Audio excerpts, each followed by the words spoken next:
Mari kita satukan hati sekali lagi, kita datang kepada Tuhan yang Maha Baik. Bapa, hamba berdoa demi nama Yesus. Kami percaya kalau bukan Engkau yang menjelaskan isi hatimu dan firman ini, tidak ada satu orang pun yang bisa mengerti. Tapi kalau Engkau berbicara, Engkau menjelaskan kepada kami pulang dengan pengertian. Dan ketika firman disampaikan, kebenaran disampaikan, maka apa yang kami ketahui akan membuat kami dimerdekakan, dan hidup kami tidak akan pernah sama lagi. Terima kasih Bapa, di dalam nama Tuhan Yesus. Semua kita berkata, amin. Mari kita buka Keluaran pasal yang ke-13, lihat pada ayat yang ke-17. Kitab Keluaran pasal yang ke-13, perhatikan pada ayat yang ke-17. Keluaran 13 ayat yang ke-17.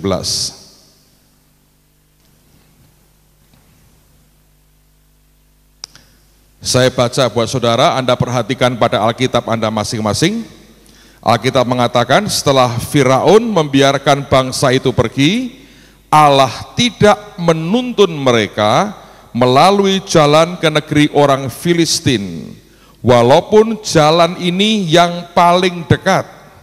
Sebab firman Allah, jangan-jangan bangsa itu menyesal apabila mereka menghadapi peperangan, sehingga mereka kembali ke Mesir. Nah, ini ada ayat yang aneh. Saya mau coba memberikan Anda sesuatu, ini yang Tuhan taruhkan dalam hati begini saudara. Kalau Anda perhatikan kisah ini, kita tahu selama lebih dari 400 tahun, orang Israel itu diperbudak di tanah Mesir. Makin lama, makin berat tekanan yang mereka hadapi. Alkitab berkata mereka berseru, mereka menjerit kepada Tuhan. Jeritan mereka didengar oleh Allah. Tuhan kirim hambanya Musa dan Harun untuk menolong mereka. Dengan begitu banyak hukuman dan mujizat, akhirnya Allah membawa keluar, diperkirakan lebih dari 2 juta orang Israel dari Mesir dibawa keluar oleh Tuhan menuju tanah Kanaan. Nah, rupanya ketika mereka menuju ke Kanaan, sebetulnya ada jalan yang paling dekat. Semua kita kan ingin sebetulnya ya, mendapatkan apa yang Tuhan janjikan secepat mungkin, sesingkat-singkatnya. Saya mau katakan, dari pihak Tuhan, sebetulnya dia juga mau yang sama. Tapi rupanya ada masalah. Alkitab mengatakan, Tuhan tidak membawa mereka melintasi daerah orang Filistin, walaupun itu jalan yang paling dekat. Dengan kata lain, Tuhan membuat mereka berputar atau melingkar. Nah, ini yang makan waktu. Tapi sebetulnya dalam kemahatauannya Tuhan berkata begini, jangan-jangan nanti dia menyesal karena harus menghadapi peperangan. Lalu karena itu mereka akan kembali ke Mesir. Jadi sangat mungkin Tuhan melihat kalau mereka perang, mereka ketakutan, lalu mereka akan kembali ke Mesir, kembali kepada perbudakan mereka. Nah, dari sini saya belajar sesuatu. Bahwa membawa orang keluar dari Mesir itu satu hal. Itu lebih gampang sebetulnya. Tapi mengeluarkan Mesir dari kita, itu yang sukarnya luar biasa. Saya mau ulang lagi. Untuk membawa mereka keluar dari Mesir, itu satu hal. Itu hal yang lebih gampang. Dan Tuhan mengerjakan dengan perkara besar yang luar biasa. Sampai Firaun harus melepaskan mereka. Tapi rupanya mengeluarkan Mesir dari mereka, ini yang sukar. Nah, saya mau katakan apa adanya. Ada begitu banyak anak Tuhan yang sebetulnya kelihatannya sudah merdeka, tapi dalamnya terbelenggu luar biasa. Saya beri contoh begini. Ini dibuat orang seolah beberapa ahli. Saya minta Anda jangan tiru ini. Percayalah hasilnya sudah ada. Anda tidak usah tiru karena ini cukup sadis, saudara. Orang-orang ini membuat riset begini, saudara, tentang apa yang disebut dengan ketakutan yang di dalam atau penjara yang di dalam diri manusia. Mereka ambil seekor anjing yang diikat lehernya dengan tali. Dan ikatannya itu tidak terlalu panjang dan diikat pada tiang yang kuat sekali. Lalu kemudian selama beberapa waktu anjing ini tidak diberi makan, sehingga dia kelaparan luar biasa.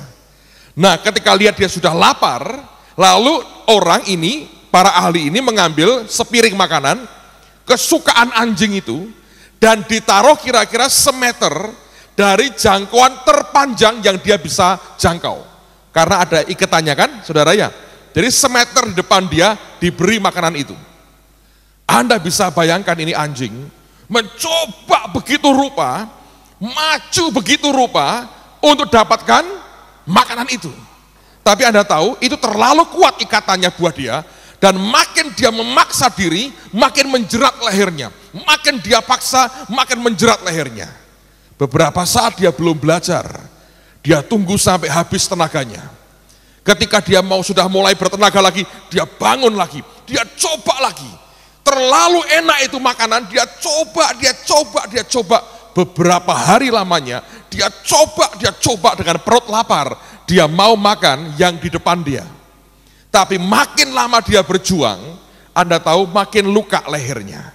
Makin lama berjuang, makin luka lehernya, makin parah lukanya. Dan sakitnya luar biasa. Sampai kemudian, rasa sakit itu betul-betul membuat dia berhenti. Dan dia sadar, kalau aku maju, aku akan sakit lagi. Lalu kemudian dia tahan laparnya. Setiap mau maju, dia sadar, aku mencoba, toh akhirnya sakit. Setelah beberapa waktu, para ahli ini melepas akan ikatan yang ada di leher si anjing. Dan makanannya ditaruh di tempat yang sama. Apa yang terjadi, saudara? Dia sama sekali tidak bergerak. Dia bahkan tidak mau mencoba mendekat ke makanan itu. Anda tahu kenapa? Orang bilang trauma. Tapi saya beritahu, sakitnya sudah masuk di otak dan di hati dan di perasaannya. Sudah masuk ke dalam. Menciptakan ketakutan yang luar biasa. Menciptakan satu pengalaman buruk yang mengerikan di hati dan batin dan pikirannya. Sehingga setiap kali dia mau maju, dia berkata begini, nanti membuat aku sakit lagi. Selama engkau belum percaya kepada Yesus, Anda orang-orang yang terbelenggu. Dibelenggu oleh dosa, dibelenggu oleh keinginan manusiamu, dibelenggu oleh setan. Dan akibat belenggu itu sebetulnya menyiksa batin semua orang. Begitu orang lahir, orang mengalami belenggu dalam hidupnya. Dan Anda pernah merasakan sakit yang luar biasa itu. Begitu Yesus memerdekakan kita, dia berkata engkau sekarang orang merdeka. Tapi kenyataannya, berapa banyak anak Tuhan yang berkata begini, nanti kalau aku bergerak, sakit seperti dulu. Ternyata Mesir di dalam kita, saudara, tidak gampang dibongkar keluar. Dan kadang-kadang orang akan berpikir seperti anjing itu. Lebih baik aku diam dan tidak ada kemungkinan aku disakiti lagi. Daripada aku mencoba bergerak dan akhirnya aku luka kembali. Dan ini yang banyak dialami oleh orang-orang percaya. Ini yang membuat Tuhan tidak bisa bebas bergerak lewat hidup kita dan di dalam kehidupan kita. Kalau dia perintahkan sesuatu, kita berkata, bukan aku Tuhan, aku tidak bisa. Dia berkata, aku sudah merdekakan engkau 2000 tahun lalu. Ya tapi sakitnya sudah masuk di dalam. Belenggunya bagi si anjing itu sudah bukan di leher lagi. Itu belenggu sudah membelenggu pikiran dan keinginannya. Berapa banyak orang Kristen yang rohnya sebetulnya sudah dimerdekakan, tapi belenggunya masih ngikat di sini dan ngikat di dalam sini. Luarnya kelihatannya merdeka, tapi sebetulnya dalamnya terikat mengerikan sekali. Coba buka pernyataan Yesus, lihat Lukas pasal yang keempat. Injil Lukas pasal yang keempat. Lukas 4. Saya baca mulai ayat yang ke-17. Lukas 4 ayat 17, 18, dan ayat yang ke-19. Kepadanya diberikan kitab Nabi Yesaya, dan setelah dibukanya ia menemukan nas di mana ada tertulis, Roh Tuhan ada padaku, oleh sebab ia telah mengurapi aku untuk menyampaikan kabar baik kepada orang-orang miskin.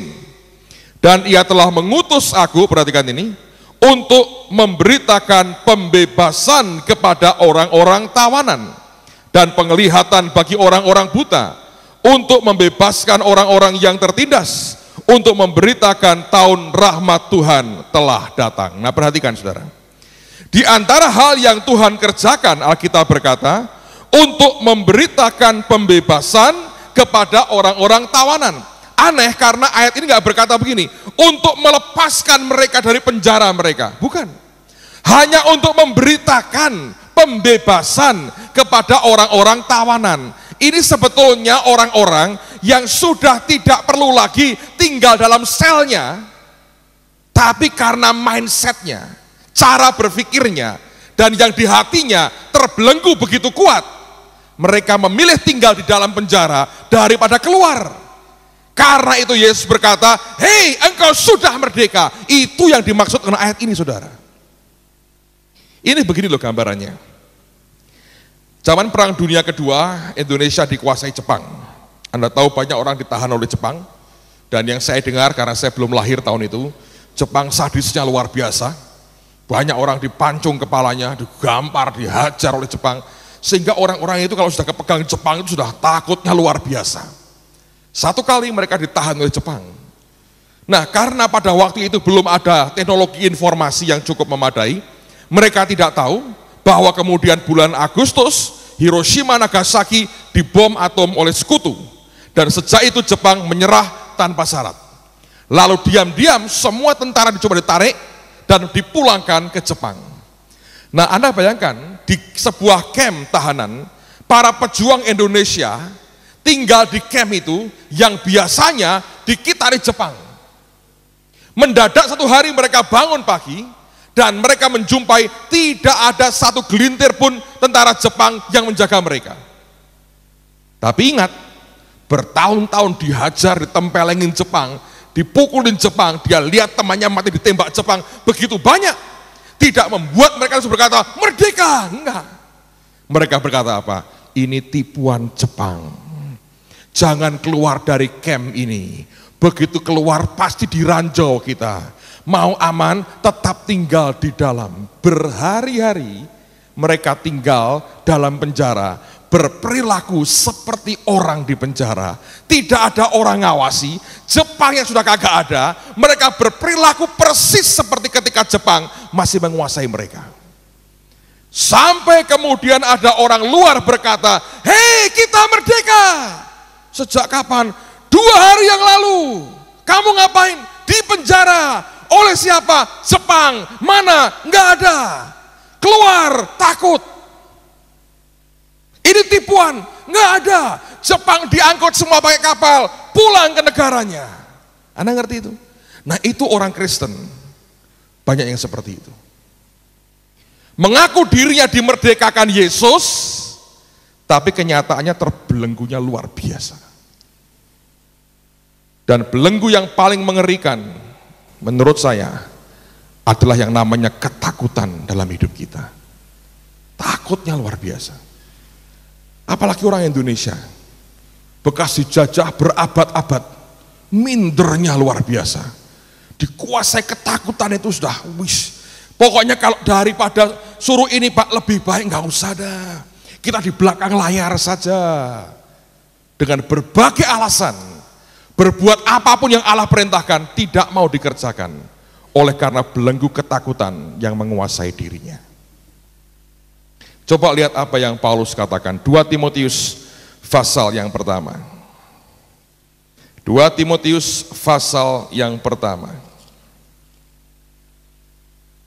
Lihat pada ayat yang ke-6, ke-7, dan ayat yang ke-8. 2 Timotius pasal yang pertama, ayat 6, 7, dan ayat yang ke-8. Alkitab berkata, karena itulah kuperingatkan engkau. Ini perkataan cukup keras, saudara. Dia berkata, karena itulah kuperingatkan engkau untuk mengobarkan karunia Allah yang ada padamu oleh penumpangan tanganku atasmu. Anda di Cirebon ditumpangi tangan sudah berapa kali setiap tahun? Tumpangi tangan, diurapi, tumpangi tangan. Lalu hasilnya apa? Mestinya luar biasa. Tapi kayak anjing tadi, saudara, terbelenggu. Lu bertindak, oh iya kalau enggak kan enggak enak, kita kan muka kita taruh di mana, ya di situ aja sebetulnya. Rasa malunya luar biasa. Tidak berani berbuat apa-apa. Wah, kita kan minoritas ya di sini ya. Ya memang, saudara. Siapa bilang Anda mayoritas? Bersama Yesus kita mayoritas, saudara. Dia penguasa langit, bumi, dan segala isinya. Tapi begitu banyak orang dikuasai ketakutan. Paulus tegur Timotius, dia berkata begini. Saya ulang lagi ya. Karena itulah aku peringatkan engkau untuk mengobarkan karunia Allah yang ada padamu oleh penumpangan tanganku atasmu. Sebab Allah memberikan kepada kita bukan roh ketakutan, melainkan roh yang membangkitkan kekuatan, kasih, dan ketertiban. Jadi dia berkata, janganlah apa, saudara? Malu. Malu itu karena takut. Tapi dasarnya paling basic itu sombong sebetulnya. Nah, kamu kok takut gini apa? Ya kan nggak enak. Kalau nggak enak kenapa? Ya kan harga diriku. Itu kan apa, saudara? Sombong kan? Dia berkata apa? Jadi janganlah malu bersaksi tentang Tuhan kita, dan janganlah malu karena aku seorang hukuman karena dia, melainkan ikutlah menderita bagi Injilnya oleh kekuatan Allah. Ini masalah yang sampai hari ini membelenggu banyak anak Tuhan.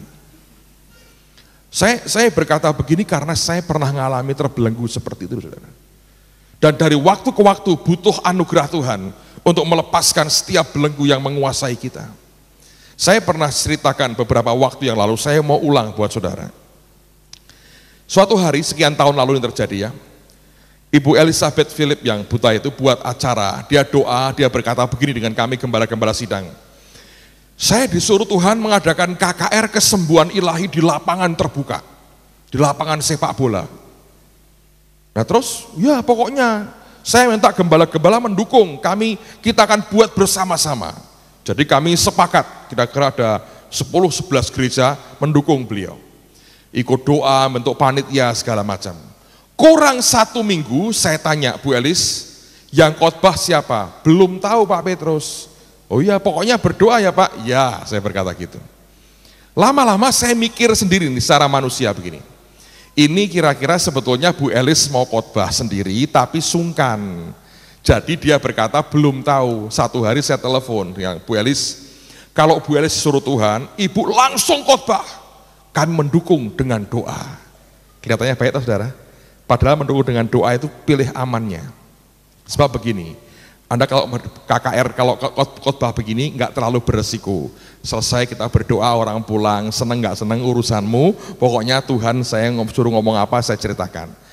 Untuk pertobatan biasa, orang terima Yesus, tapi mendoakan orang sakit, itu ketahuan, sembuh dan tidak sembuh, ketahuan saudara.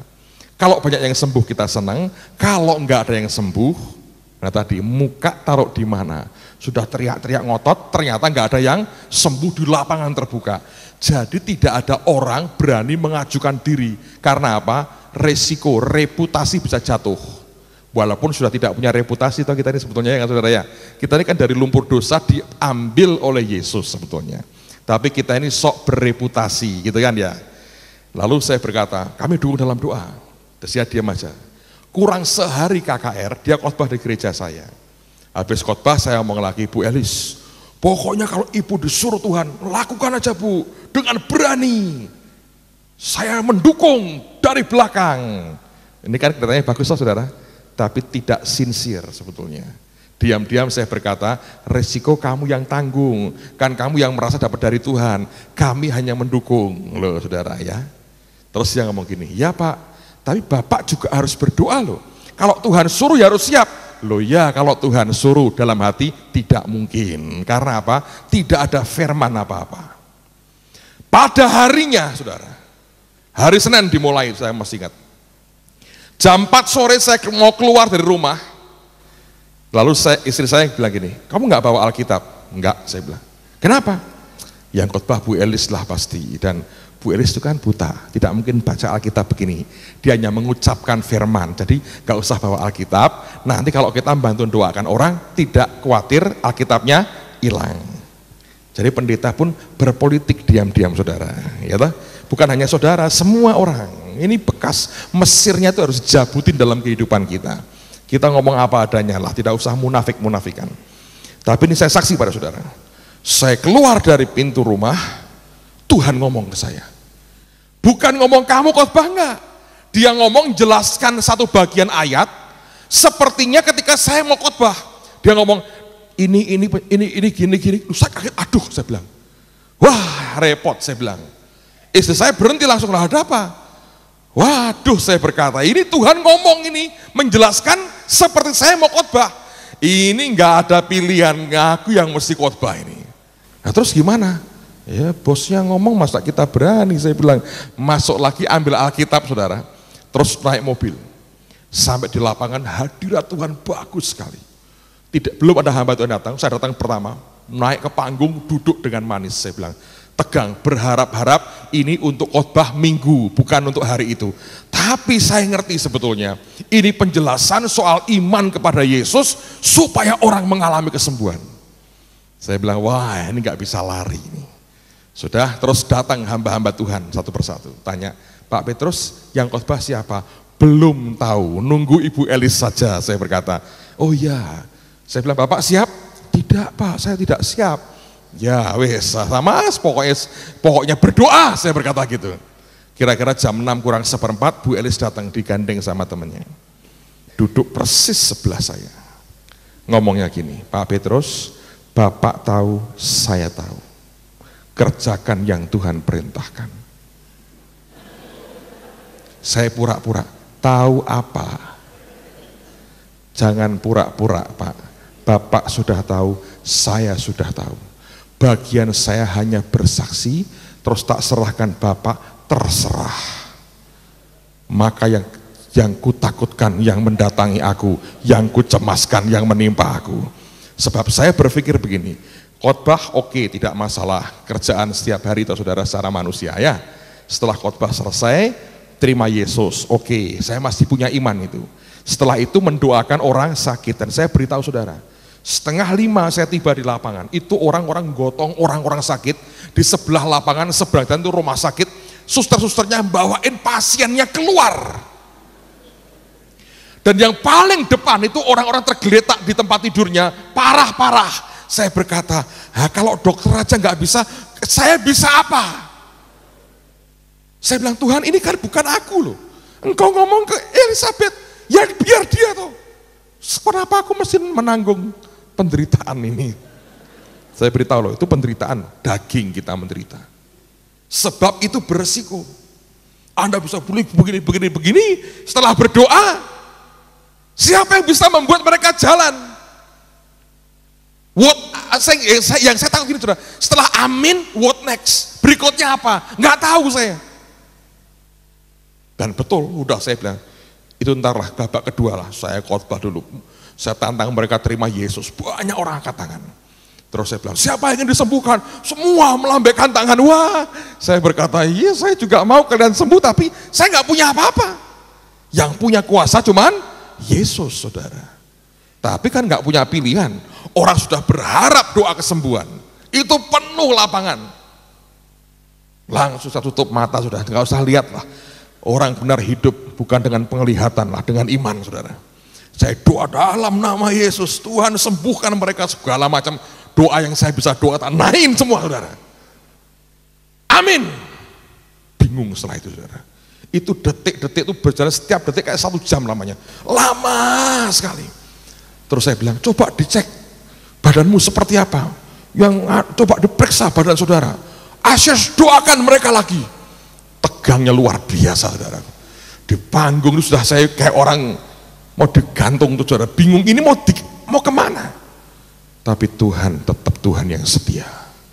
Anda berani melangkah seperti yang Dia perintah. Dia yang tanggung jawab untuk semuanya. Amen. Tiba-tiba ada orang teriak-teriak di ujung sana. Saya suruh teman saya, coba dicek apa yang terjadi. Anda tahu yang sembuh pertama? Itu bapak yang datang, waktu datang saya lihat digotong dengan kasurnya di bawah. Lumpuh, geletak, sudah parah sekali. Digotong. Tiba-tiba malam itu biasa lompat, jalan-jalan, lari-lari. Saya bilang panggil ke panggung, begitu naik ke panggung orang histeris, saudara. Karena begitu banyak orang yang tahu, ini orang geletak lumpuh di situ. Dan selama 3 malam, Tuhan kerja dengan cara yang ajaib. Begitu banyak orang disembuhkan. Pulang, lemes saya. Untung sudah selesai Tuhan. Itu satu bagian lewat, saudara. Tahun ini Tuhan mulai lagi, saudara. Saya pikir saya selesai dengan itu, nggak ada apa-apa lagi. Dan sejak itu juga saya tidak pernah, atau hampir tidak pernah lagi buat acara seperti itu di Semarang. Sampai dengan tahun ini, saya ngadapin 2 hal yang dilematis atau bertolak belakang dalam hidup saya.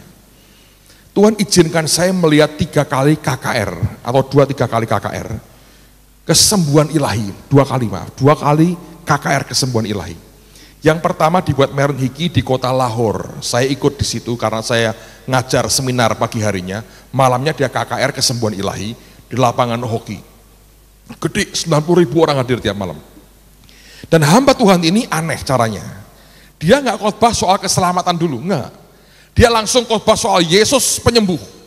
Terus dia ajak orang berdoa terima kesembuhan Tuhan. Dia berdoa, banyak orang sembuh. Lalu pada ngantri, saudara. Cerita apa yang mereka alami. Setelah banyak yang bersaksi, dia tantang, siapa mau terima Yesus? Wah, semua orang angkat tangan. Saya bilang, wah ini aneh, ini ya dibalik sama dia, tapi kok hebat juga ya.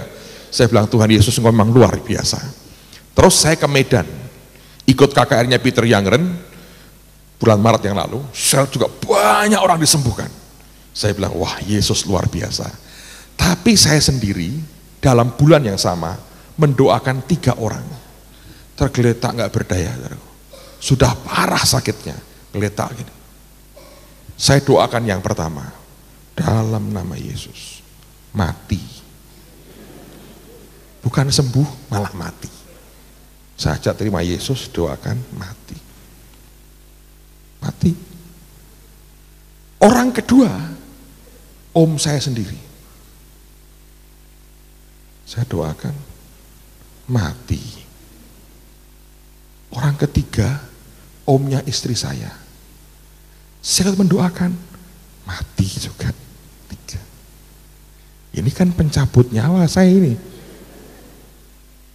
Nah, saya kok tiru-tiru Pak Yusak yang doakan orang pulang, saya bilang. Tapi yang terjadi begini, saudara. Waktu kali yang kedua, saya kan janji mau ngasih ayat-ayat kesembuhan dengan om saya ini. Jadi malam hari itu saya ngomong dengan Tuhan. Saya tidak marah-marah, tidak berani. Saya hanya ngomong dengan Tuhan gini, Tuhan, saya bilang, sebetulnya kalau engkau mau, gitu, kalau engkau menyatakan kuasamu yang jos, saya berkata gitu, gampang nih Tuhan. Alkitab ini penuh dengan mujizat. Lumpuh berjalan, buta melihat, tuli mendengar, bisu berkata-kata, mati bangkit. Gampang. Tapi sekarang bukannya lumpuh berjalan, lumpuh melihat, buta berkata-kata, yang tuli berjalan. Beberapa orang terlambat untuk mengerti apa yang saya katakan. Nggak apa-apa. Jadi saya bilang, ini gimana saya bilang? Saya doain ini mati, ini begini. Kalau engkau mau, saya berkata, gampang. Kan dia kan maha kuasa. Saya baru ngomong gitu, saudara. Di kamar saya, Roh Kudus bicara sama saya. Kenapa kamu tidak melangkah? Nah, saya bilang, loh bukan itu maksud saya. Maksud saya itu engkau kerja, lah aku ya di sini saja. Saya bilang, dia bilang, kenapa kamu tidak melangkah? Melangkah bagaimana? Mati kok Tuhan. Saya doakan. Dia bilang, aku beri kamu radio. Duduk di studio. Doakan orang sakit. dan berharap terjadi mujizat, percaya, banyak orang sembuh seketika. Terus dia ngomong gini, aku tidak bisa dihalangi oleh jarak. Ingat perwira Romawi yang hambanya sakit hampir mati? Yesusmu belum sampai ke rumahnya, cukup dari jalan dia mengucapkan sepatah kata dan hamba itu sembuh. Tuhanmu tidak dibatasi oleh jarak. Engkau duduk di radio sembahyang buat orang sakit, dan hari itu juga berharap mereka disembuhkan di rumah masing-masing. Suruh telepon kalau sudah sembuh, suruh ngabarin, cek lagi, saksikan kebesaranku. Wah, lemes saya terus terang, saudara. Sebab begini, Anda kalau KKR ya rame-rame enak, ada singernya, ya ada choirnya, pemain musiknya lengkap, pemain rebana. Kita kalau KKR gabungan itu puluhan pemain rebana, sound system, ushersnya, tim doanya, doa puasa buat Anda. Jadi atmosfernya memang ilahi. Tapi kalau di rumah masing-masing, sambil sakit ada benjolan, masak begini, masa bisa sembuh ya sambil masak bau terasi, bau bawang begini. Sambil sakit gendong anaknya, gini bisa sembuh nggak kira-kira? Di rumah yang tidak ada hadirat Tuhan, lagi berdoa dia sembuh, situ nonton Inul di situ. Gimana bisa sembuh coba? Hadiratnya nggak ada. Saya bilang lebih susah. Tapi dia bilang buat itu. Nah itu karena sangat jelas, saya nggak berani bantah, saudara. Jadi saya bilang, saya telepon teman yang ngurus di radio, Pak, aku mau buat ini. Amin.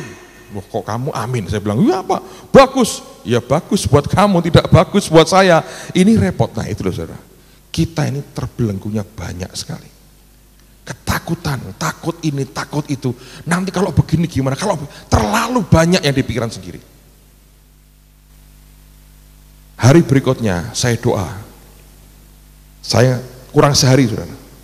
Saya masuk di ruang doa saya. Saya ngomong gini lagi. Tuhan Roh Kudus, apa ini betul dari Engkau? Saya saksi ya, itu muncul kayak asap, saudara, tipis, kuat cahayanya. Muncul gini, kencang sekali. Seperti dia ngomong gini, kenapa kamu tetap tidak percaya? Wah, saya bertobat, saudara. Saya bilang, Tuhan ampuni, aku tidak akan tanya lagi. Apapun yang terjadi tak kerjain dah. Orang mau sembuh gak sembuh bukan urusanku. Malu biar pokoknya, tak kerjain. Saya saksi pada saudara. Kali pertama saya buat dalam 2 jam. Anda tahu? Yang bersaksi telepon kami, SMS kami dalam 2 jam. Yang bersaksi disembuhkan Tuhan 147 orang, saudara. Dari berbagai macam penyakit. Tuhan itu luar biasa. Orang ada benjolan, banyak yang berkata, Pak, benjolan saya di payudara hilang. Segala macam. Ada yang stroke, ada yang segala macam, saudara. Saya bilang, Tuhan kau luar biasa. Yang dengerin di radio kaget, mereka bilang, kok bisa ya? Hanya dengan cara begitu. Banyak orang disembuhkan. Tapi apakah langsung enak gitu? Pertama memang enak, saudara. Kali kedua paling menegangkan. Tanya Pak Yuel, ini mendampingi saya dari awal, saudara. Kali kedua Tuhan berkata gini, buat lagi. Saya buat lagi. Doa. Lebih dari setengah jam sudah saya berdoa. Tidak ada orang telepon. Tidak ada orang telepon, tidak ada orang SMS. Jadi tidak ada orang sembuh. Panik kan, saudara? Saya bilang, Tuhan, Engkau bilang suruh buat lagi. Jadi saya kan di studio begini. Kantor studio kami kan di bagian luar. Kru radio itu baik. Kalau Anda siaran tempat kami nanti, kalau Anda diminta, Anda akan disuguhi banyak makanan dan minuman, saudara. Tapi yang terima telepon di luar, juga yang terima SMS di luar. Jadi apapun kabar di luar, mesti mereka bawa masuk ke dalam. Biasanya mereka bawa kertas putih begini, isinya oret-oretan, kesaksian mereka atau print dari SMS mereka. Mereka bawa kertas putih begini, mereka masuk, berikan ke saya. Pertama banyak banget, saudara, mengalir terus. Kali yang kedua setengah jam lebih, tidak ada satu orang pun telepon. Saya bilang, mana Tuhan? Ini sudah gawat ini. Yang di rumah sudah tegang. Istri saya tegang di rumah. Tidak ada orang sembuh. Doa lagi, saudara. Tetap tidak Tiba-tiba pintu dibuka, glak. Saya bilang, ini dia nih. Pertama kali, staf Rema yang muncul, staf radio, bawa kopi buat saya. Pak Petrus, kopi ya. Terima kasih. Dalam hati, gua nggak perlu kopi, gua perlu Anda bawa kertas putih. Orang bersaksi sembuh, sudah 40 menit tidak ada orang telepon sama sekali. Taruhkan. Saya bilang sabar. Haleluya. Tuhan mana? Saya bilang, muncul lagi, klak. Saya bilang ini pasti. Anda tahu yang muncul staf yang lain bawa nampan, isinya gorengan. Sudah serak suara saya dikasih gorengan, taruh di meja. Jadi meja itu mulai penuh makanan. Udah nggak ada lagi, nggak ada. Jalan terus hampir 3/4 jam, saudara. Terbuka lagi, klak klak klak. Wah, saya pikir ini dia. Karena yang keluar tuh wakilnya direkturnya. Saya pikir ini dia. Pasti dia yang bawa good news ini. Saya lihat tangannya, dia nggak bawa apa-apa. Tapi minimal kan tidak ada kopi dan gorengan. Dia masuk, dia bilang, Pak mau jamu Pak. Loh, mungkin ditawari jamu pegelinu atau apa, saya nggak tahu.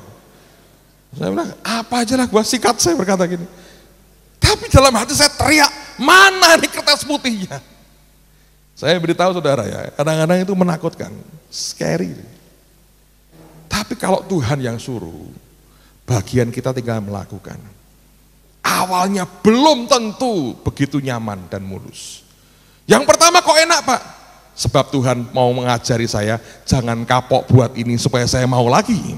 Tapi kali yang kedua dia berkata, kamu belajar berserah kepadaku. Anda ngerti itu? Begitu selesai itu jamunya datang saudara, maka mengalirlah kertas putih saudara. Dan malam itu begitu banyak orang stroke disembuhkan. Jadi rupanya begini saudara, ini yang saya, makanya ya dengan Tuhan itu kita selalu salah paham. Kita harus selalu bertobat tiap hari, salah paham terus dengan Tuhan. Rupanya begini, ini orang-orang stroke, begitu sembuh, belajar jalan, ya tak? Nah karena belajar jalan, lupa telepon. Saya kasih kopi, gorengan, dan jamu, mereka lagi asik di rumah, belajar jalan. Begitu sadar jalan, dengar lagi, kalau sembuh telepon kami. Iya, telepon. Hari itu banyak orang stroke, saudara, sembuh. Saya bilang, Tuhan ampuni, lagi mereka belajar jalan, aku sudah jengkel sama Tuhan, saudara. Bayangin, betapa banyaknya belenggu di hidup kita. Anda bisa nanggap itu. Tapi sebetulnya Allah memberikan kepada kita banyak hal yang luar biasa. Yang terakhir saya buat Jumat yang lalu. Jumat ini saya akan buat sebetulnya tiap 2 Jumat sekali. Tapi karena Senin saya harus ke Amerika, jadi saya ajuin Jumat ini. Jumat lalu Tuhan berkata gini, sekarang ini buat berbeda. Dalam 2 kali terakhir Tuhan berkata buat berbeda. Jadi Rema FM ini kayak CNN Bu Nani, jadi dibuat ini bagus. Kita nyiapkan 3 kru dengan 3 mobil, dengan kamera, video, alat rekam, sebagainya, komplit pokoknya. Begitu kita cek ada yang sembuhnya spektakuler, kami ada dokter juga di radionya, jadi nggak sembarangan terima itu. Tahu, ini spektakuler. Dokternya ngecek ulang, lewat telepon di interview sakitnya seperti apa. Begitu dokternya yakin, ini mujizat ini. Bagus ini, jadi krunya dikirim ke rumahnya, langsung diinterview di tempat, masukkan ke radio live, seperti CNN saudara, live report, wah luar biasa, miracle reports, terus di video, karena ini nanti untuk bahan masuk televisi, wah luar biasa. Saya bilang Tuhan itu tidak pernah putus dengan kreativitas yang hebat-hebat saudara. Tapi kali yang lalu, yang Jumat ini Tuhan berkata gini, suruh si Rebkah main keyboard, kamu ngomong hadiratku. Itu hadirat Tuhan luar biasa. Orang-orang kami tidak bisa berhenti sampai jam 10 malam saudara. Terus itu orang ngalir cerita kesembuhan yang dialami. Dan itu begitu banyak yang luar biasa. Beberapa orang bilang SMS kami, dia berkata tadi waktu dengar penyembahan, waktu Bapak ngomong di tempat kos saya tersungkur nangis dari jamah Tuhan. Ada yang merasa dipegang kepalanya. Begitu banyak orang yang ngalami Tuhan. Seorang ibu, dia baru dari Kristen, dia kabari kami, dia berkata, saya buta selama 6 tahun. malam ini Yesus sembuhkan saya bisa melihat, saya bisa baca lagi. Langsung saya suruh dokternya, saya bilang, telepon dia. Ditelepon, dicek sama dokternya lagi. Dia bilang, bener Pak, ini valid. Tapi tidak mau didatengin. Karena dia bilang, suamiku marah-marah aku jadi Kristen. Kalau Anda datang bisa rame, tolong jangan datang. Saya ini telepon sembunyi-sembunyi lewat teleponnya anak saya. Tapi kalau nggak percaya ngomong sama anak saya, anaknya ngomong. Dia bersaksi apa? Betul, ibu saya 6 tahun buta. Malam ini setelah berdoa mendadak Tuhan buka matanya. Dia bisa lihat, dia mulai bisa baca lagi. Siapa yang kerja saudara? Yesus. Ada orang punya benjolan sebesar telur asin. Maaf saudara ya, di bawah perempuan gede. Begitu doa pertama, rasa sakitnya hilang. Sejam kemudian dia cek benjolannya sebesar telur, hilang. Itu kami datengin di interview, tapi dia nggak mau direkam untuk TV. Dia bilang malu Pak, karena kondisi saya. Tapi direkam, di live-in dia mau, karena nggak ada orang lihat wajahnya dia. Dia cerita apa yang terjadi. Tuhan sembuhkan dia dengan cara luar biasa. Ada satu ibu terkilir, bengkak Bu Nani, bengkak gede, bisa jalan, nggak bisa jalan. Ketika dengar doa gitu ya, dia gerakin kakinya. Loh kok enak ya, masih gede itu. Dia nekat berdiri saudara, jalan. Begitu jalan, keluarnya telepon kami datangi. Sempat direkam itu, masih gede kakinya, jalan. Tuhan sembuhkan dengan cara yang luar biasa. Ada yang stroke 4 tahun, dia nggak bisa angkat tangannya. Orang Blora, malam itu dia angkat tangannya. Sembuh di rumah masing-masing. Tidak ada orang backup dengan apapun di rumah itu mungkin. Tapi ternyata Tuhan kita tidak dibatasi oleh jarak. Dia tetap Tuhan yang luar biasa. Persoalannya adalah, apakah kita mau membiarkan dia melepaskan kita dari ketakutan? Terus terang dalam seminggu terakhir, saya menjumpai banyak kesaksian di mana orang-orang saudara sepupu kita dijamah Tuhan. Kami punya sebuah satelit ya, dan kemarin si Denny lagi khotbah di situ kemarin. Minggu yang lalu baru kejadian saudara. Ada satu anak muda, dia bukan orang Kristen, nakalnya luar biasa. Dan anak ini buat orang tua sudah nyusahin orang tua luar biasa. Entah bagaimana diajak temannya ke gereja, dia mau bertobat terima Yesus, berubah hidupnya. Nah ini orang tua melihat anakku berubah, mereka curiga, kenapa kok bisa baik? Satu malam mendapati dia lagi berdoa dan baca Alkitab. Ibunya tanya, loh kamu Kristen sekarang? Iya Bu. Dan dia dengan ibunya ngomong pakai bahasa Jawa halus. Dulunya nggak, ngomongnya kasarnya luar biasa. Terus dia bilang dia minta maaf untuk kelakuannya selama ini. Dia bantu ibunya dengan baik, nangis ibunya. Dia bilang kalau Yesus bisa ngubah anak kayak kamu, aku ngabdi ke dia, aku mau. Datang ke gereja, bertobat lahir baru, dibaptis. Nggak tahu apa yang terjadi. Disidang di kampung. Di sidang ini orang buta huruf saudara, bisa jawab begitu rupa. See? Mereka bilang, kamu diajari ya jawab begini? Tidak. Tidak ada yang ngajari saya. Kamu dikasih duit? Tidak ada yang ngasih duit. Di sidang dihadapi satu sendirian. Berani. Bungkam. Dia bisa bungkam tokoh-tokoh kampung ini. Bungkam. Betul perkataan Tuhan. Kalau kamu di sidang, jangan mikir bilamu apa. Roh Kudus akan ngasih tahu apa yang nanti kamu katakan. Cuma persoalannya kita ini saudara, sudah bertahun-tahun ikut Tuhan, masih membiarkan diri dibelenggu seperti ini. Tidak ada kemerdekaan dalam kehidupan kita. Kalau Allah perintahkan kita berbuat sesuatu, kita lebih baik kita berkata, wah aku enggak lah, ini bukan bagianku lah.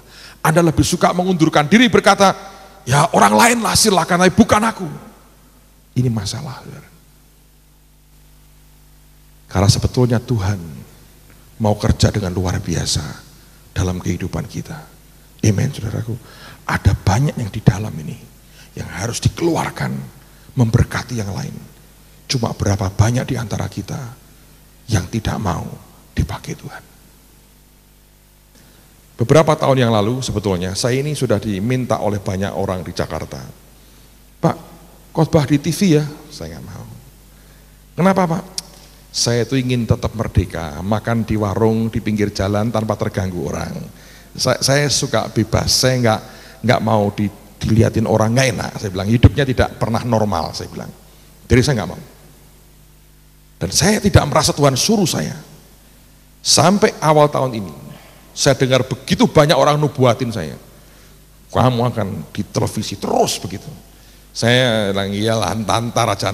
Jadi saya tidak masukkan di pikiran, saya simpan aja. Sampai kemudian tiba waktunya. Tuhan berkata, sudah waktunya sekarang. Begitu dia ngomong, langsung tawaran datang. Begitu banyak. Saya bilang, Tuhan, kalau Engkau tidak berikan keberanian yang dari Tuhan, saya terus terang nggak bisa. Tapi kalau kita mau berkata iya, apapun yang dia suruh, Anda kerjakan, engkau akan lihat Tuhan kerja dengan luar biasa. Memang di TV itu yang enggak saya paling benci apa saudara? Harus di make up. Itu yang saya paling benci. Dan anak saya Samuel lulus Bu Nani, lulus. Tidak ada remedi, tidak ada hair, lulus, luar biasa. Akibat doa puasa, lulus saudara.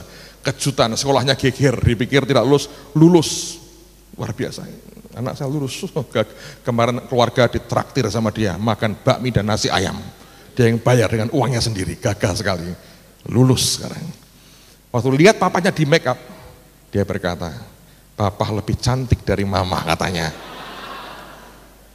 Saya sempat marahin dia, Anda tahu yang dia keluar, dia ajak teman-temannya, lihat papaku pakai lipstick katanya. Dan Senin lalu kami pertama kali di syuting untuk Trans TV. Saya yang Cirebon belum bisa nangkapnya. Kalau tidak ada perubahan, Sabtu 6:30 akan pertama kali keluar. Jemaat dilibatkan dan menarik, Anda tahu, menarik. Karena kami langsung syuting 5 episode, 5 seri dan keluar setiap bulan sekali. Habis khotbah sekian menit, saya keluar, saya masuk lagi, ganti dasi. Jemaat diputer, yang depan taruh belakang taruh depan. Jadi juga jangan sampai wajahnya sama, terus ganti wajah, yang depan ganti pakaian, ganti seragam. Itu fun, menyenangkan dan sedikit menggelikan. Semua yang laki di depan, semua pakai lipstick dan make up semua, luar biasa. Tapi saya belajar, Tuhan itu luar biasa. Apapun yang dia perintahkan, kerjain. Apapun, dia akan memberikan kesanggupannya. Jangan biarkan dirimu dibelenggu. Kalau engkau terus terbelenggu dengan ketakutan, bersaksi takut, memberitakan Injil takut, apapun yang engkau buat diliputi terus ketakutan, sampai kapan dia bisa pakai kita dengan cara yang luar biasa? Anda sudah terima begitu banyak sebetulnya.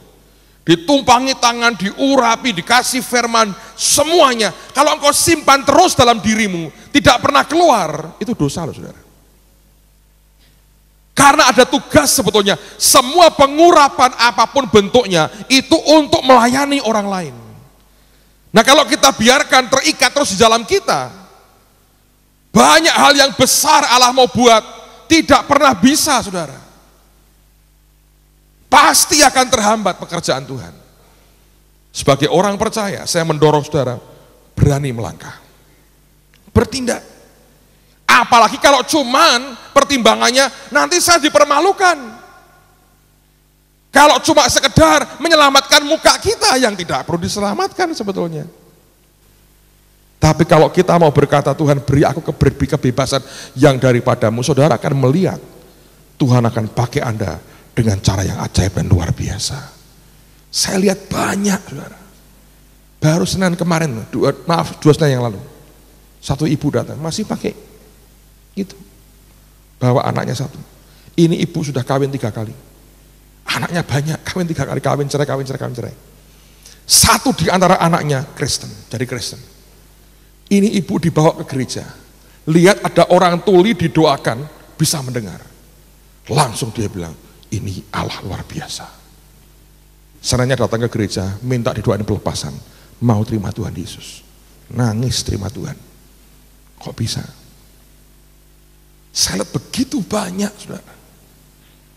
Anda tahu yang saya terima waktu Jumat lalu, ada orang kirim SMS, dia ngomong begini, saya bukan orang Nasrani. Anda tahu siapa dia? Dia berkata, saya paling suka ketika Anda berbahasa roh. Rasanya hati saya dekat dengan Tuhan. Loh, saudara, ini bukan orang Kristen. Senang bahasa roh tuh. Orang Kristen malah anti kadang-kadang. Bodoh tuh, saudara. Yang bukan Kristen loh. Tolong lebih perbanyak bahasa rohnya loh. Ini malaikat atau bukan, saya nggak tahu, saudara. Tapi bisa begitu. Kami nggak bisa berhenti tuh Jumat lalu sampai jam 10 malam. Baru terpaksa saya hentikan. Karena semua kru sudah kecapean. Tapi kami lihat dari waktu ke waktu, Tuhan kerja dengan cara yang luar biasa. Tolong jangan ikat dirimu dengan ketakutanmu. Jangan belenggu dirimu dengan ketakutanmu. Engkau mulai melangkah, bertindak. Ada orang sakit, jangan ribut cari pendeta. Datangi bilang, boleh saya berdoa buat Anda. Tumpangi tangan, doakan dalam nama Yesus. Yesus yang sama dalam diri saya. Yesus yang sama ada di dalam saudara semua. Amen. Persoalannya adalah, ada orang yang membiarkan dirinya dimerdekakan Tuhan. Ada orang yang lebih suka tetap terbelenggu. Itu masalahnya. Nah, kalau engkau biarkan terus seperti itu, sampai Tuhan datang pun, tidak ada yang bisa kita buat, saudara. Karena kita membiarkan diri kita terus dibelenggu. Nah, lihat ayat yang terakhir sekarang. 1 Yohanes pasal yang keempat. Perhatikan pada ayat yang keempat. 1 Yohanes pasal yang keempat, ayat yang keempat. Alkitab dengan jelas berkata, kamu berasal dari Allah anak-anakku, dan kamu telah mengalahkan nabi-nabi palsu itu, sebab roh yang ada di dalam kamu lebih besar daripada roh yang ada di dalam dunia. Nah, kalau di dalam lebih besar, tapi kenyataannya apa? Saya nggak berdaya, karena engkau dibelenggu oleh ketakutan. Dan sebagian besar ketakutanmu tidak beralasan, tidak akan terjadi. Begitu kita mentaati yang Allah perintahkan, saudara akan lihat perkara besar. Ada seorang dokter, anggota jemaat kami, waktu dengar saya mulai doa untuk kesembuhan, dia kumpulkan pasien-pasiennya di rumah dia. Yang berat-berat dia berkata, yang aneh-aneh sakitnya dia berkata, nanti hari Kamis, waktu itu hari Kamis ya, dia bilang, kumpul di rumah saya. Mau sembuh semua? Mau. Kumpul di rumah saya. Ini pengobatan alternatif katanya. Suntik boleh, ini juga boleh. Ngapain bu? Mendengarkan radio. Pokoknya sembuh katanya gitu. Orang kalau sudah kecepit saudara, apapun datang itu pasiennya dia yang aneh-aneh. Hari itu ada 2 pasiennya dia yang Tuhan sembuhkan, ajaib sekali. Sempat kami lihat, kami dapat rekamannya. Yang satu itu ibu yang karena glukoma, mata sebelah kanannya buta total. Tapi badan sebelah kirinya stroke. Kalau jalan diseret. Tapi yang kanan matanya buta. Malam itu dua-duanya sembuh. Matanya yang kanan bisa lihat, stroke-nya sembuh. Minggunya ke gereja, ikut datang kebaktian. Saya bilang, lah ini ibu yang sembuh. Sehat. Mata bisa lihat, badan sembuh. Ditanya siapa yang menyembuhkan? Yesus. Luar biasa, kami interview. Tapi yang kedua ada bapak yang aneh. Ini juga bukan orang Kristen. Dua-duanya bukan orang Kristen. Bapak ini sudah 3 minggu, rahangnya tertutup. Buka mulut nggak bisa. Sedikit sekali, sakitnya luar biasa. Tidak bisa dibuka. Jadi kalau makan, itu anak-anaknya mesti di blender makanannya. Jadi dia tidak pernah makan telur, dia hanya bisa minum telur, saudara. Telur bukan setengah matang, dia nggak doyan setengah matang.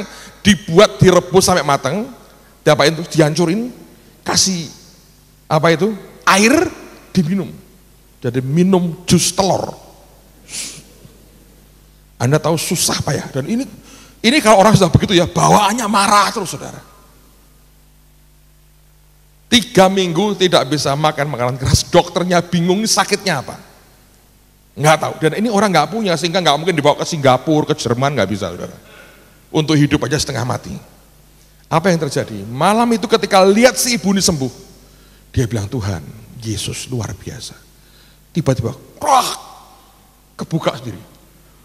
Dia buka mulutnya begini, Bukan kayak Lohan, tapi dia memang sengaja untuk exercise ya. Dia bilang, dia teriak, loh, mulut kebuka, aku bisa ngomong katanya.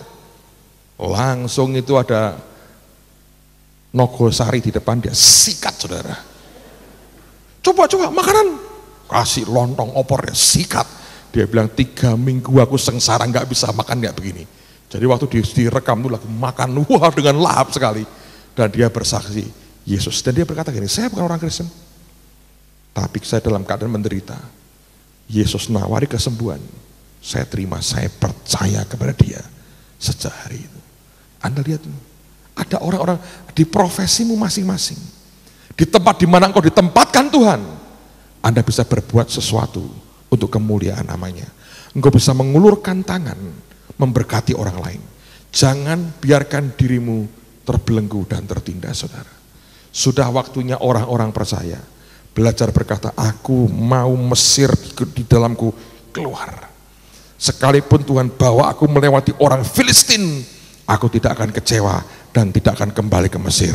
Aku mau sampai ke Kanaan dan aku selesai bersama dengan Tuhan. Saya berdoa demi nama Yesus. Jangan hanya terima. Anda kelihatannya makin hebat, makin ngerti banyak. Tapi di luar, sebetulnya anugerah besar yang dia berikan tidak tersalur dengan sebagaimana mestinya. Mari belajar bertindak, saudara. Belajar bertindak. Dengar baik-baik. Di mana-mana saya jumpai ini, ada doa permohonan, ada doa ucapan syukur. Selalu yang ini lebih penuh dari yang ini, saudara. Ini nggak imbang dong. Artinya ini terlalu banyak. Ini kok sedikit. Berarti yang dijawab cuman sedikit. Satu di antaranya, sebab engkau dibelenggu ketakutan. Engkau tidak pernah mau melangkah. Engkau menanti dia, ayo Tuhan, ayo. Sebetulnya dia berkata, semua aku sudah sediakan. Kalau engkau percaya, kalau engkau bisa percaya, melangkah dengan iman, engkau akan